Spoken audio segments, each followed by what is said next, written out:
Rompre bêtement. De toute façon, ça donnera à Jean-Paul l'occasion de corriger le tir. Donc je repose la question, que pensez-vous de la création de la femme, et Dieu créa la femme dans la Genèse? Oui. Je sais pas, c'était rajouté par ceux du Nord, apparemment. Non mais attendez, la question n'est pas... Bon, ça c'est un problème, mais qu'est-ce qu'on a voulu dire? Ça renvoie à ce qu'on a dit hier, mais enfin vous n'avez peut-être pas fait attention. Bah, ça pose le genre masculin-féminin déjà. Non, non, mais la création de la femme est Un objet, un robot. un objet. Ah oui, il n'y a pas Voilà, d'âme, bien sûr. voilà. Bon, donc c'est un objet, un outil. Un outil de travail. Voilà, et d'ailleurs, comment Dieu dit, est-ce qu'il dit je vais créer la femme? Il dit je vais T'amener une aide. une aide. Ouais. Voilà. Donc une aide, c'est pas vraiment l'égalité, l'aide. Hein. Bon, Ezer, comme on dit en hébreu. Mais là, oui. Voilà. L'homme est seul et je vais lui trouver une aide. Bon, donc déjà, ça modifie un petit peu votre point de vue.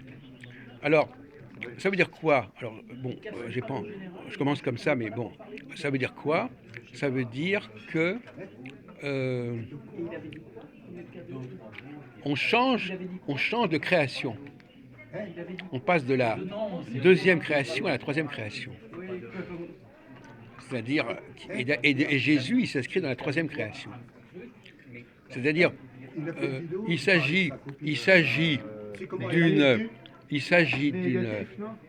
ce n'est plus Dieu qui crée l'homme, c'est Dieu qui crée la femme, c'est l'homme qui crée la femme. La troisième création, la création dans laquelle nous sommes aujourd'hui, si on peut dire, c'est... attendez, vous pouvez arrêter, s'il vous plaît? Non, mais c'est n'importe quoi. On passe de l'idée d'un Dieu qui crée l'homme à un homme qui crée la femme. En réalité, c'est pas Dieu qui a créé la femme, c'est l'homme qui a créé la femme. C'est pour ça qu'il dit c'est une Isha parce qu'elle vient de Ish. Donc c'est lui, elle est sortie de moi, mais ça veut dire que c'est lui qui l'a créée en quelque sorte. Et alors, Jésus, lui, qui a épousé la cause des Israélites, il a intégré cette théorie de la troisième création. Et donc finalement, lui, il est l'apôtre de la troisième création. Il est vraiment le Messie de la troisième création. C'est-à-dire qu'il y a une rupture avec le Père, et Jésus, c'est l'homme Dieu, en quelque sorte.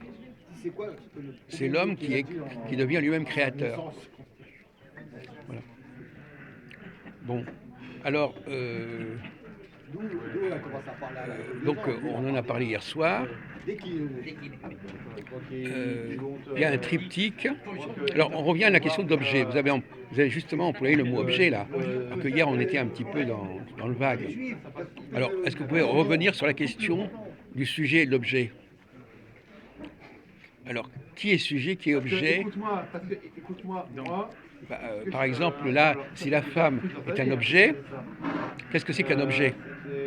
Qu'est-ce qui distingue l'objet du sujet? Quand je travaillais chez ED, là... Vous l'aviez trouvé, mais intuitivement hier, mais c'était presque malgré vous. Luxembourgeois. Ouais, l'objet, c'est ce que l'homme... c'est l'étude de l'homme. Ils ont commandé aussi pour le domaine dans lequel il travaille. Fait ses recherches, et l'objet, c'est ses préoccupations. Calberson. L'objet, c'est ce que l'homme crée des objets. L'homme crée des objets. Au sens matériel, oui, il crée aussi des objets. Non, mais dans tous les sens du terme, il crée des objets. Il crée des objets et l'objet n'est pas sujet. C'est-à-dire que l'objet n'est pas créateur.